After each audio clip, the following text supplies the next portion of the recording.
जवाब हिजबुल्लाह ने भी दिया और उत्तरी इजराइल पर रॉकेट से हमला कर दिया। हिजबुल्लाह की तरफ से किरियात शमोना, बेतुला जैसे इलाकों को निशाना बनाया गया।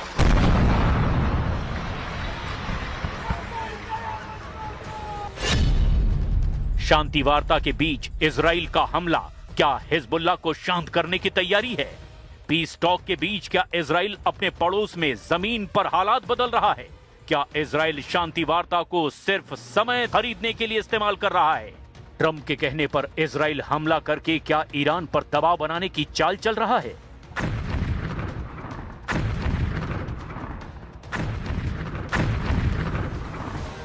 इजराइल के प्रधानमंत्री नेतन्याहू ने साफ लफ्जों में कह दिया कि वो लेबनान में किसी भी सीज फायर की शर्तों को स्वीकार नहीं करेंगे।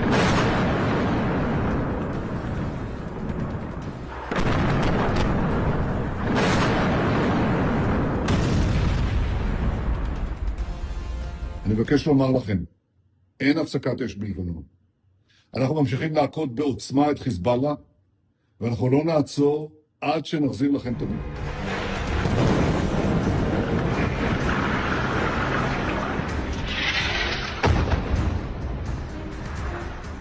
ट्रंप ने नेतन्याहू से कहा था हमले कम करो, लेकिन लेबनान पर इजराइल के हमले रुके नहीं।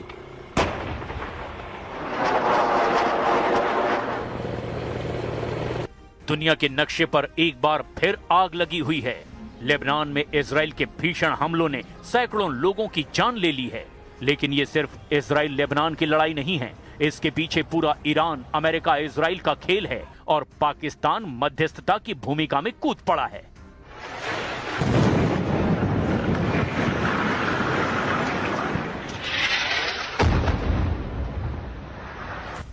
दो दिन के अंदर इजराइल ने लेबनान के बेरूत और दक्षिणी इलाकों पर सबसे भयानक हमले किए। आईडीएफ ने 100 से ज्यादा हिजबुल्लाह के टारगेट को निशाना बनाया। कमांड सेंटर, हथियार डिपो, यहां तक कि सिविलियन एरिया में भी हमले किए गए। लेबनान का दावा है कि इजराइल के हमलों में 300 से ज्यादा लोग मारे गए, हजारों लोग इसमें घायल हुए। इस बीच नेतन्याहू ने चेतावनी दी कि इजरायली नागरिकों पर जो हमला करेगा उसे हम मिटा देंगे। हिजबुल्लाह के खिलाफ हमारा ये हमला नहीं रुकने वाला है। इस बीच नेतन्याहू ने एक बड़ा ऐलान भी कर दिया। לאחר פניות חוזרות ונשנות של ממשלת לבנון לפתוח איתנו במשא ומתן לשלום, אני הנחיתי אמש בקבינט לפתוח במשא ומתן ישיר עם לבנון כדי להשיג שני יעדים. אחד, פירוק חיזבאללה מנשקו.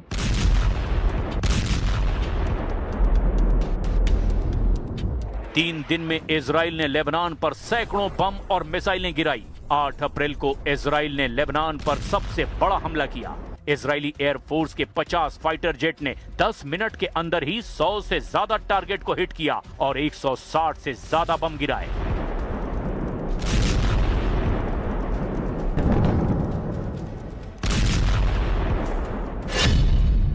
सेंट्रल बेरूत में दाहिए सबर्ब और कोर्निश इलाके को टारगेट किया। दक्षिणी लेबनान में टायर, नबातिये और सिदोन के आसपास के इलाकों पर हमले किए, जबकि पूर्वी हिस्से में बेका वैली पर हमला किया।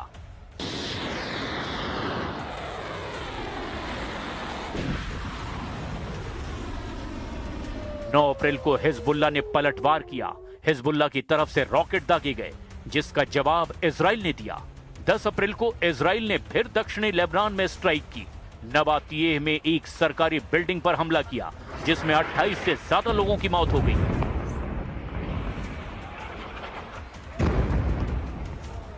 जिस वक्त पाकिस्तान में शांति वार्ता की मेज सज रही थी, पाकिस्तान और अमेरिका के बीच बातचीत चल रही थी, उस वक्त भी बेरूत में धमाके की आवाज गूंज रही थी। इजराइल लेबनान में हिजबुल्लाह के ठिकानों को टारगेट कर रहा था। उधर ईरान भी साफ कर चुका है कि अगर लेबनान पर हमले जारी रहे तो युद्ध विराम नहीं टिकेगा, जबकि ट्रंप भी अपना स्टैंड साफ कर चुके हैं कि लेबनान ईरान सीज फायर का हिस्सा नहीं है। ये अलग जंग है हिजबुल्लाह के खिलाफ। लेकिन इसके साथ ही उन्होंने नेतन्याहू को भी चेतावनी दी कि ज्यादा कड़े तेवर पूरी डील को बिगाड़ सकते हैं।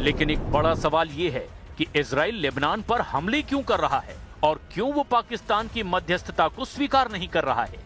अमेरिका और पाकिस्तान के बीच भले ही नजदीकियां हैं, लेकिन पाकिस्तान के साथ इजराइल की दुश्मनी दशकों पुरानी है। 1948 में इजराइल की स्थापना के बाद से ही पाकिस्तान ने इजराइल का विरोध किया और 1967 और 1973 के युद्ध में अरब देशों का पक्ष लिया। पाकिस्तान आधिकारिक तौर पर इजराइल के अस्तित्व को मान्यता नहीं देता। इजराइल का मानना है कि पाकिस्तान आतंकवादियों को पनाह और बढ़ावा देने वाला देश है। कुछ रिपोर्ट्स में हमास के कमांडरों के पाकिस्तान का दौरा करने और लश्कर-ए-तैयबा और जैश-ए-मोहम्मद के गुर्गों से मिलने की जानकारी मिलने के बाद भी इजराइल काफी भड़का हुआ है। पाकिस्तान फिलिस्तीन के समर्थन में और इजराइल के खिलाफ एक कट्टर रुख अपनाता है, जिस वजह से इजराइल पाकिस्तान को अपना दुश्मन मानता है।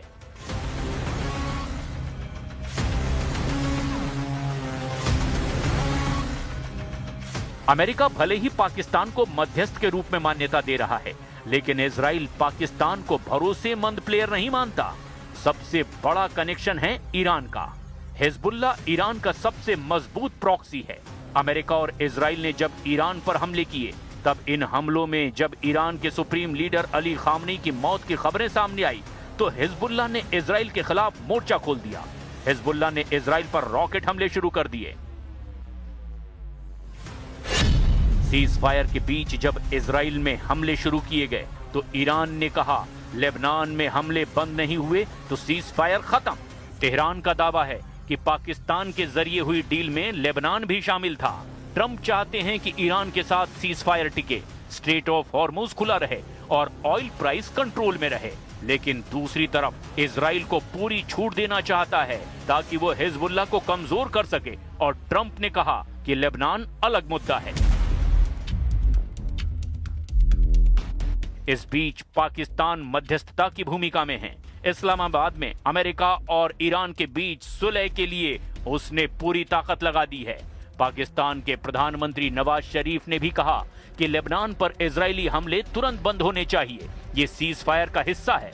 लेबनान के प्रधानमंत्री नवाब सलाम ने पाकिस्तान से अपील की कि वो कंफर्म करे कि लेबनान भी डील में शामिल है। ईरान और पाकिस्तान दोनों कह रहे हैं कि बिना लेबनान में शांति के कोई स्थायी डील नहीं हो सकती। पाकिस्तान की कोशिश है कि वो मुस्लिम दुनिया का चेहरा बने और अमेरिका ईरान के बीच ब्रिज बने, लेकिन इजराइल के लेबनान पर हमले ने पाकिस्तान की नींद उड़ा दी है।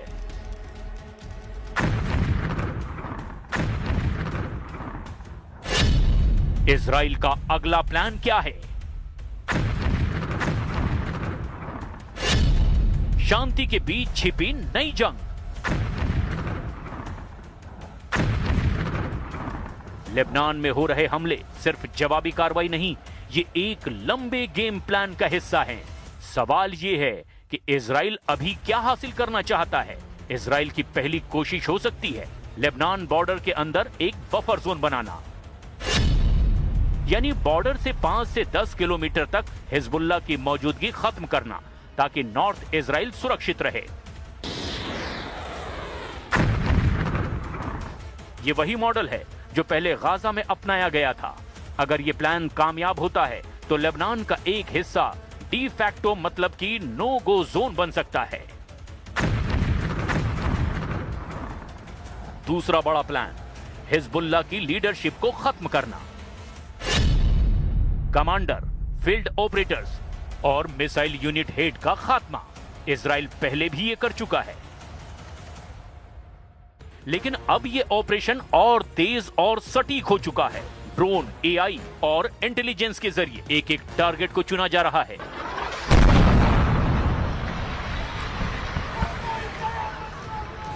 लेकिन सवाल है कि इजराइल के लिए सबसे बड़ा खतरा क्या है?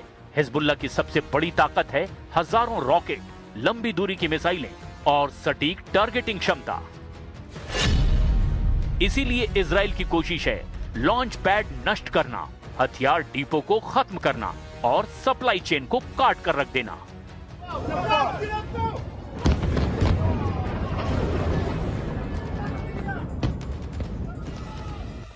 ताकि आने वाले युद्ध में मिसाइल खतरा कम से कम हो। यह जंग सिर्फ लेबनान में नहीं, यह सीधा मैसेज है ईरान को। और वो मैसेज क्या है? इजराइल ईरान को बताना चाहता है, तुम जहां भी प्रॉक्सी बनाओगे हम वहां उसे मारेंगे। और इसीलिए ईरान के खिलाफ वो बेहद सख्त है और वो चेतावनी दे रहा है कि अगर ईरान ने आगे कदम बढ़ाया तो जवाब और करारा मिलेगा। लेकिन सबसे दिलचस्प खेल ये है कि अमेरिका दबाव बना रहा है, लेकिन इजराइल अपनी चाल चल रहा है। डोनाल्ड ट्रंप चाहते हैं कि युद्ध कंट्रोल में रहे, ऑयल मार्केट ना हिले, लेकिन Israel full freedom of action चाहता है, यानी दोस्ती अपनी जगह, रणनीति अपनी जगह। इस पूरे ऑपरेशन का एक और पहलू है मनोवैज्ञानिक युद्ध, लगातार हमले और रात में स्ट्राइक के डर का माहौल, ताकि हिजबुल्लाह पर दबाव बढ़े और स्थानीय समर्थन कम हो। इस पूरे घटनाक्रम में पाकिस्तान की स्थिति भी बदल रही है। पाकिस्तान मध्यस्थ बनना चाहता है, लेकिन जमीन पर उसकी बात नहीं चल रही, क्योंकि इजराइल उसे न्यूट्रल प्लेयर नहीं मानता। अगर हालात और बिगड़े तो पाकिस्तान को खुलकर एक साइड लेनी पड़ सकती है। अब सबसे बड़ा सवाल यह है, आगे क्या होगा? इसकी तीन संभावनाएं दिखाई दे रही है। सीमित युद्ध जारी रहेगा, छोटे छोटे हमले होंगे, कंट्रोल्ड एस्केलेशन या फिर बड़ा टकराव। हिजबुल्लाह का बड़ा जवाब इजराइल का फुल स्केल अटैक करने पर मजबूर कर सकता है और इससे रीजनल वॉर एक बार फिर भड़क सकती है। इस जंग में फिर से ईरान की एंट्री हो सकती है और अमेरिका की मजबूरी होगी वो इजराइल का साथ दे। तो साफ है, शांति वार्ता सिर्फ टेबल पर है, लेकिन जमीन पर जंग जारी है। और इजराइल का मैसेज भी बिल्कुल साफ है, हम रुकने वाले बिल्कुल नहीं हैं। तो क्या अब जंग जमीन पर उतरेगी?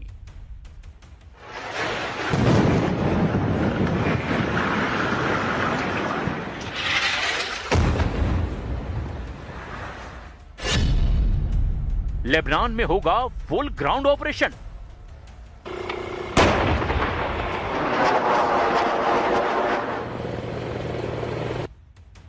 नेतन्याहू ने दिया बड़ा बयान, कहा हम रुकने वाले नहीं हैं। इस बयान के पीछे छिपा है एक और बड़ा खतरा। क्या अब इजराइल हवा से जमीन पर उतरने की तैयारी में है? अब तक air strike, drone attack, targeted operation, लेकिन अगर ये सब कुछ हिजबुल्लाह को नहीं रोक पाए तो अगला कदम हो सकता है ग्राउंड ऑपरेशन, यानी इजरायली सेना लेबनान में दाखिल हो, गांव-गांव सर्च ऑपरेशन, सुरंगों और छिपे ठिकानों को खत्म करना शुरू कर दे।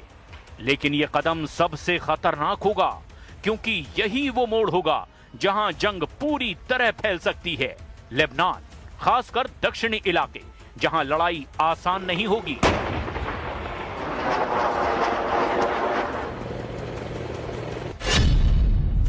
क्योंकि हिजबुल्लाह गुरिल्ला वॉरफेयर में माहिर है। सुरंगे, छिपे हुए बंकर, लोकल सपोर्ट। अगर इजराइल जमीन पर उतरा तो यह जंग शहरों के अंदर, घरों के बीच लड़ी जाएगी, यानी ज्यादा नुकसान, ज्यादा मौतें और लंबी लड़ाई। इस जंग का असर सिर्फ लेबनान या इजराइल तक सीमित नहीं रहेगा। इसका सबसे बड़ा असर पड़ेगा तेल की सप्लाई पर। दुनिया पहले से ही तनाव में है। अगर हालात बिगड़े तो हॉर्मुज में फिर से शिपिंग रुक सकती है, तेल की कीमतें उछाल मार सकती हैं, दुनिया भर की अर्थव्यवस्था फिर हिल सकती है।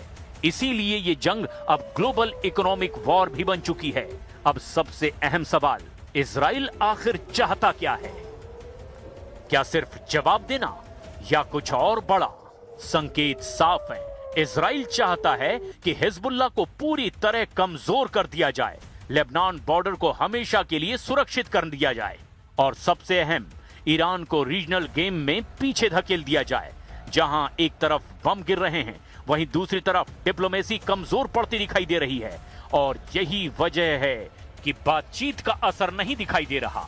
अब सवाल यह है, क्या बातचीत सिर्फ एक औपचारिकता बनकर रह गई है?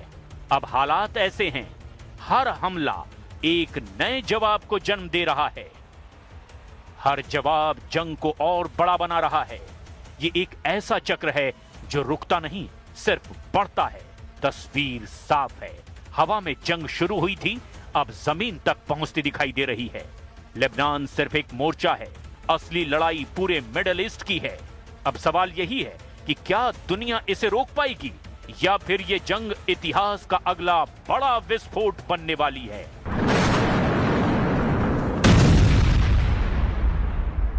अब सूत्रों के हवाले से खबर यह आ रही है कि अमेरिका और ईरान के बीच कल भी बातचीत जारी रह सकती है और इस बीच कई तरह के दावों ने जंग के मोर्चे को फिर एक बार गर्म कर दिया है। ट्रंप ने दावा किया कि हॉर्मुज में बारूदी सुरंगों को हटाने के लिए अब नए उपकरण लाए जाएंगे, जबकि ईरान ने चेतावनी दी कि बिना तेहरान की अनुमति के हॉर्मुज से किसी भी जहाज को गुजरने नहीं दिया जाएगा।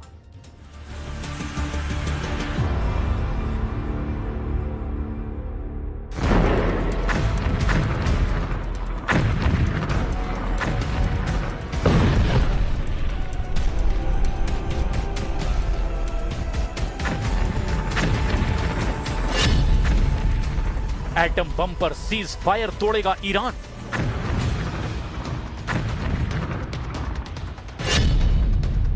यूरेनियम संवर्धन पर ब्रेक नहीं लगाएगा ईरान। इस्लामाबाद पर स्ट्राइक का नंबर आ गया।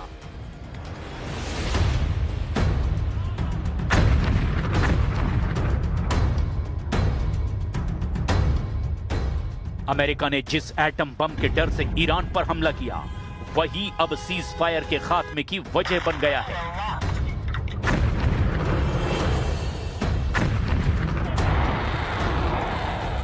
क्योंकि ईरान अपने न्यूक्लियर प्रोग्राम पर क्लियर स्टैंड ले रहा है। ईरान के न्यूक्लियर चीफ ने ऐलान किया कि एटमी प्रोग्राम की रक्षा हर हाल में की जानी चाहिए।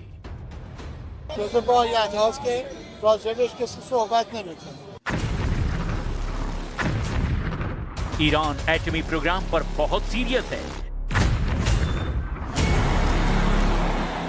इसके साथ ही ईरान का दिमाग इजराइल ने लेबनान पर हमला करके खराब कर दिया है। बेरूत का आसमान बारूदी धमाकों से दहल रहा है, जैसे कोई ज्वालामुखी रह रहकर लावा उगल रहा है। इजराइल के बमों की मार से बेरूत बदशक्ल हो गया है। इमारतें खंडहर बन गई है, गलियों में मौत बरस रही है। बेरूत के अल मजरा की तस्वीरें हैं ये। इजराइल ने कैसे यहां कहर ढाया है, देख लीजिए जरा। तो फिर ट्रंप ने आखिर किस बात का सीज फायर किया है? क्या ये युद्ध नहीं है?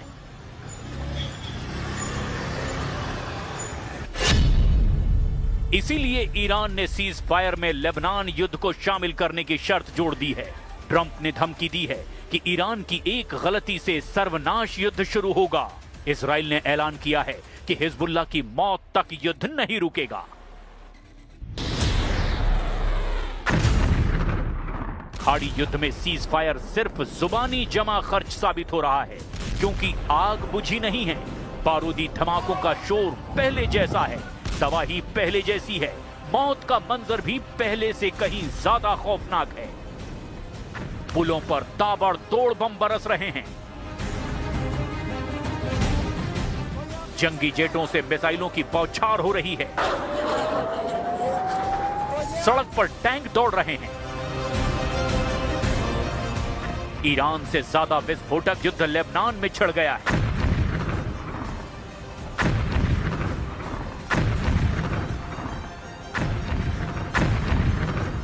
नेतन्याहू ने साफ कर दिया है कि जब तक इजराइल का मकसद पूरा नहीं होगा, युद्ध को कोई ताकत नहीं रोक सकती। इजराइल का पहला मकसद लेबनान में हिजबुल्लाह लड़ाकों का टोटल सफाया है। इजराइल का दूसरा मकसद ईरान के सभी प्रॉक्सी फाइटर ग्रुप का संपूर्ण सर्वनाश है। इजराइल का तीसरा मकसद ईरान को बर्बाद करके घुटने पर लाना है। इजराइल इस समय हिजबुल्लाह चीफ के पीछे पड़ा हुआ है। नसरल्लाह की तरह नईम कासिम का खात्मा करके इजराइल लेबनान में बफर जोन बनाना चाहता है।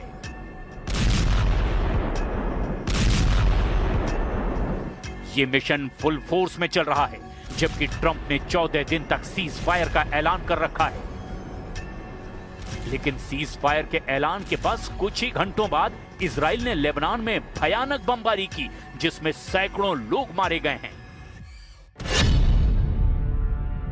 इजराइल डिफेंस फोर्स ने बताया कि 10 मिनट के भीतर एक साथ करीब 100 ठिकानों पर स्ट्राइक की गई। लेबनान के सिविल डिफेंस ने कहा कि बेरूत, बेका वैली, माउंट लेबनान, सिडोन और दक्षिणी लेबनान के कई गांवों को निशाना बनाकर किए गए इन हवाई हमलों में कम से कम 254 लोग मारे गए और 1165 लोगों के घायल होने की खबर है। इजरायली फोर्सेस लगातार टैंक्स को शिफ्ट कर रहे हैं। हम लगातार हाईवे पे आज मूवमेंट देख रहे हैं। जिस तरीके से सीज फायर हुआ है इसराइल और ईरान के बीच में, तो पूरा फोकस अब इजरायली फोर्सेस का लेबनान पे हो चला है। इजराइल ने दावा किया कि ये बीती रात बेरूत पर हुआ हमला पेजर अटैक से भी भयानक है। पेजर विस्फोट की चपेट में हिजबुल्लाह के 3000 लड़ाके आए थे, जबकि इस बार के हमले के साथ नईम कासिम का डेथ वारंट जारी किया गया है। हालांकि हिजबुल्लाह चीफ के फेर में उनका पर्सनल सेक्रेटरी बेमौत मारा गया।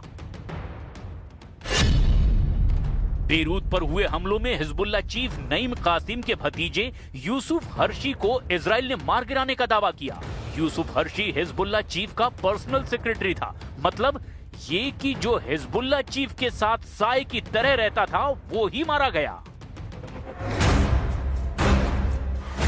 हिजबुल्लाह सरगना के टाइम टेबल को मैनेज करने वाले के सफाई से ईरान बौखला गया है। ईरान ने धमकी दी है कि लेबनान में अगर इजराइल ने हमला बंद नहीं किया तो मुंह तोड़ जवाब दिया जाएगा। और इतना ही नहीं, ईरान ने पाकिस्तान में होने वाली सीज फायर बैठक पर भी सस्पेंस बढ़ा दिया है।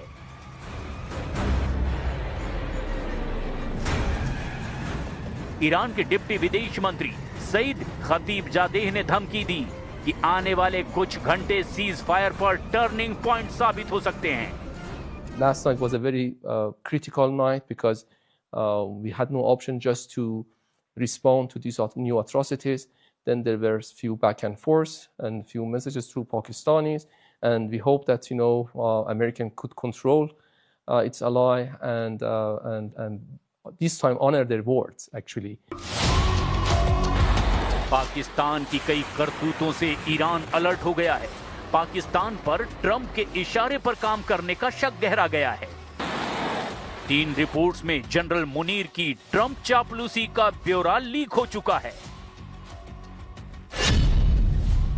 मीडिया रिपोर्ट के मुताबिक पाकिस्तान में सीज फायर की मीटिंग करने के पीछे ट्रंप के 2 फायदे हैं।